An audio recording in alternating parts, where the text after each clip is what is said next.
प्रदेश प्रयागराज में उमेश पाल हत्याकांड के शूटर मोहम्मद गुलाम का घर सोमवार को बुलडोजर से ढहा दिया गया। घर से सटे उसके 10 कमरे वाले लॉज को भी गिराया गया। गुलाम पर 5 लाख रुपए का इनाम है। वह 25 दिन से फरार है।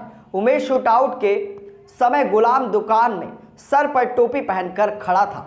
उसने दुकान से निकलकर उमेश पर दूसरा फायर किया था। पहला फायर विजय चौधरी उर्फ उस्मान ने किया था।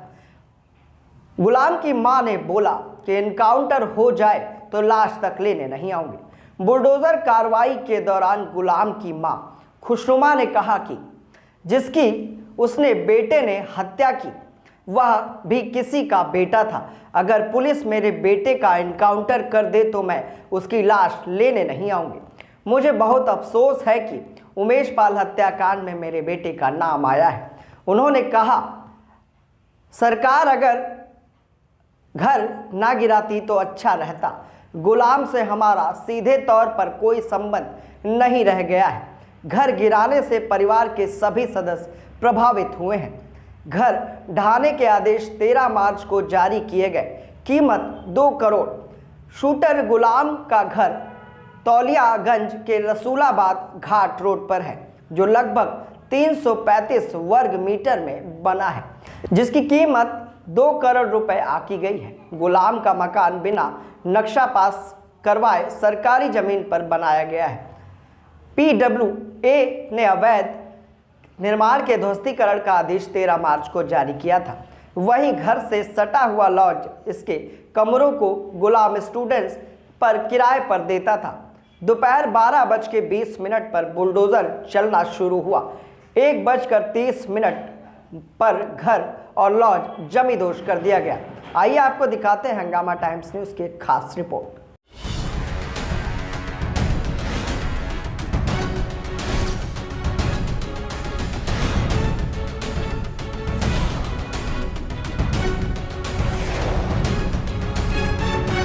इन 2 तस्वीरों को जरा ध्यान से देख लीजिए। लाखों का मकान और दुकान पल भर में धराशाही हो गया। और ये बुलडोजर एक्शन कहीं और नहीं बल्कि उमेश पाल हत्याकांड में फरार शूटर मोहम्मद गुलाम के घर हो रहा है। प्रयागराज में हुए उमेश पाल हत्याकांड के 25 दिन बाद अब बुलडोजर एक्शन की बारी उन शूटर्स के खिलाफ है जिन्होंने इस हत्याकांड को अंजाम दिया था। प्रयागराज के शिवकुटी थाना क्षेत्र के मेहदौल इलाके में स्थित शूटर मोहम्मद गुलाम के पुश्तैनी मकान और दुकान को प्रयागराज विकास प्राधिकरण ने बिना नक्शा पास होने के चलते जमींदोज कर दिया। ये पहला एक्शन कहा जाएगा उमेश पाल हत्याकांड में, जो शूटरों के ऊपर अभी तक 3 मार्च को आखिरी बार बुलडोजर चला था। मशकुद्दीन के मकान को गिराया गया था। मशकुद्दीन की बहू के नाम पर जो मकान था पूरा मुफ्ती में उसको गिराया गया था, लेकिन कोई भी शूटर नहीं था। जो पहले 3 दिन जो ड्राइव चला उसमें उमेश पाल हत्याकांड को अंजाम देने वाला कोई शूटर नहीं था। लेकिन आज मोहम्मद गुलाम, जिसका घर आज ये जमींदोज किया जा रहा है, घर गिराया जा रहा है, पुश्तैनी मकान है उसको ये गिराया जा रहा है। ये दुकानें हैं जो मोहम्मद गुलाम के हिस्से में आई थी।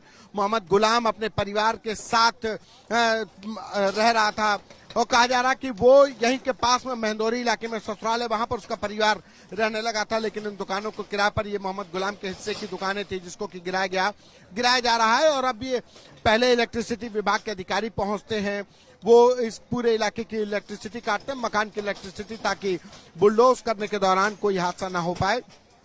और ये एक्शन शुरू हुआ है। मोहम्मद गुलाम के मकान को गिराया जाना शुरू कर दिया गया है और ये एक्शन शुरू हो चुका है। तो ये एक बड़ी कार्रवाई की शुरुआत हुई है। आधिकारिक तौर पर अगर देखा जाए तो प्रयागराज विकास प्राधिकरण ने ये बिना नक्शा पास कराए मकान था जिसकी वजह से गिराया गया। लेकिन तमाम कार्रवाइयों के अपने पृष्ठभूमि होती है, अपना असर होता है और ये असर उसी तरीके से देखा जा सकता है जैसे मुख्यमंत्री योगी आदित्यनाथ ने उमेश पाल हत्याकांड के बाद सदन में कहा था कि ऐसे माफियाओं को मिट्टी में मिला देंगे। तो मिट्टी में मिला देने का मतलब यही था कि उनको नेस्तनाबूद कर देंगे, उनके आर्थिक साम्राज्य को ध्वस्त कर देंगे, उनके जो अपराध का साम्राज्य है, उनका सिंडिकेट है, उनका गैंग है, उसको नेस्तनाबूद कर देंगे। तो आज ये आर्थिक साम्राज्य कहा जाए, क्योंकि पुलिस के पास किसी भी इमारत को गिराने का पावर नहीं है, बहुत स्पष्ट है। वो गैंगस्टर एक्ट में किसी भी संपत्ति को जब्त कर सकती है, सरकारी जमीन पर अगर कब्जा करके कोई बनाया जाएगा तो जिला प्रशासन उसको गिराएगा, लेकिन पुलिस वहां पर मौजूद रहेगी। लेकिन ये जो कार्रवाई की जा रही है प्रयागराज विकास प्राधिकरण के द्वारा, वो उसी तरीके से कार्रवाई की जा रही है कि लोकल जो अथॉरिटी है प्रयागराज विकास प्राधिकरण, उसके अनुसार ये मकान बिना नक्शा पास करवाए बनाया गया था। ये अलग बात है कि आज मोहम्मद गुलाम के परिवार से जब हमने बात की तो परिवार का कहना था कि ये तो उनका मकान पुश्तैनी है। मोहम्मद गुलाम की जो माँ है, बुजुर्ग माँ है, उनका कहना है उनके सास ससुर इस मकान में रहते थे।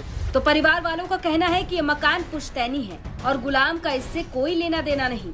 इसके साथ ही नोटिस तो नहीं प्राप्त हुआ हम लोग को, जो है हम लोग ने घर पे सर्च भी कराया था कि कहीं दीवार पे तो चिपका नहीं है कहीं, लेकिन हम लोग को नोटिस नहीं मिला। हमारा पूरा परिवार बिखर गया है और जिस तरह का गलत कार्य किया है उसके ऊपर कठोर से कठोर कार्रवाई करे सरकार। तो आरोपी के घर वाले भी कठोर से कठोर कार्रवाई की मांग कर रहे हैं। इसके साथ ही घर वालों ने ये भी कह दिया कि अगर एनकाउंटर हुआ तो गुलाम का